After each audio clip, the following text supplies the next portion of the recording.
What's going on, everyone? DelVecchio here. This question was part of a previous monthly Q&A for business plan members. Now, if you think you're ready to make money with your skills, sign up for the freelancing membership on my website, where you can download all of my web design, WordPress, and online marketing giveaways in one spot, and that includes a PDF copy of my book, Create Your Freedom. I'll include a link here in the corner of this video and in the description below to create your free account. Now let's get to today's freelancing question. And the last question here is, how many websites can you manage by yourself? And this is something that there's a lot of variables that go into it. Like I just mentioned with that last client, you have to think about how often your clients contact you. And I normally sell them on unlimited updates every month. I tell them, like, as long as it's just content, wording and images, I'll update the website as often as they want under the monthly package. And I have rarely, if ever, had somebody that has asked me to do too much to the point where I had to slow them down. And normally what happens is they might do that for like a week or two where they're super busy, they got all their shit together, but then they might not contact you for the next 3 or 4 months. So I really haven't had to worry about that, but I think a lot of that has to do with my business industry. I'm dealing with contractors, and they don't want to deal with the tech on a day-to-day basis. They want to hand that off to me and not think about it. The other thing is just how good you are at your processes. That's something that you got to get better with over time. And a lot comes down to the tools you use. If you're using the right tools, things become a lot easier. That's why I recommend something like LastPass, which is password management, because you're going to have accounts all over the place between your accounts and your clients' accounts that you're managing. I try and do everything on the cloud. I use Google Drive for everything. I really don't use Microsoft Word or Excel. I just bought it for compatibility purposes, but I always start on Google Drive. And then I also use Dropbox. That's a go-to for me. It allows you to share anything with clients if you need to send them a link.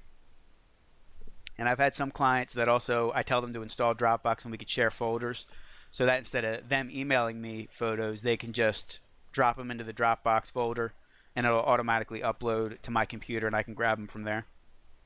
And the one thing that I need to work on a little bit, which this might come naturally to somebody else, that's outsourcing. If you have a really well-defined process, you can outsource some of the minor tasks and handle more people.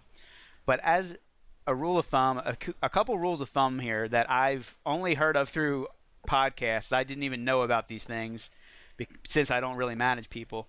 But Dunbar's number, if you look this up, there's an entry on Wikipedia, but it's just how many relationships, how many stable relationships a human can handle.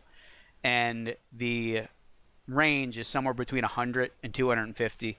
So 150 is just about the average. And that's like in your entire life.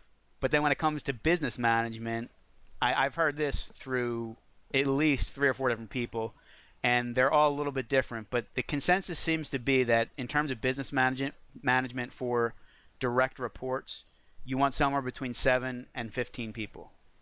So obviously the boss-employee relationship is a little bit different from the client-freelancer relationship. But just to give you an idea, I control about 15 websites, both personal and client, and I'm probably dealing with, I would say, 8 different people right now.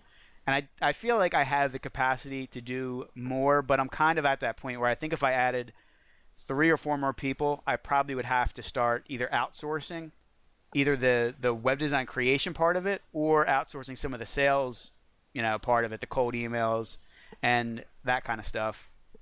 And frankly, I've actually been focusing a lot more on my online business because that's kind of taken off through getting traffic on YouTube and Google. And my vision was never to have employees. I know some people, they actually might have a couple friends that they want to build a little digital agency between friends. I didn't know anybody in my personal life that had any interest in web design or websites. So this was something that I was going at alone for a long time. And my entire goal, to be honest, was to do online business, not just freelancing. But freelancing was a great step in the process because I learned a ton of the stuff that I'm doing now through client work. So a lot is going to depend on your vision.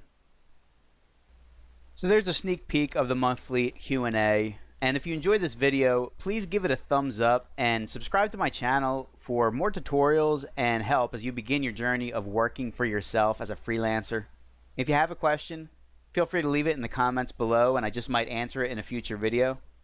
Also, don't forget to sign up to the free membership to get access to all of my website freebies. Thanks so much for taking the time to watch, and I hope you join me on the next video.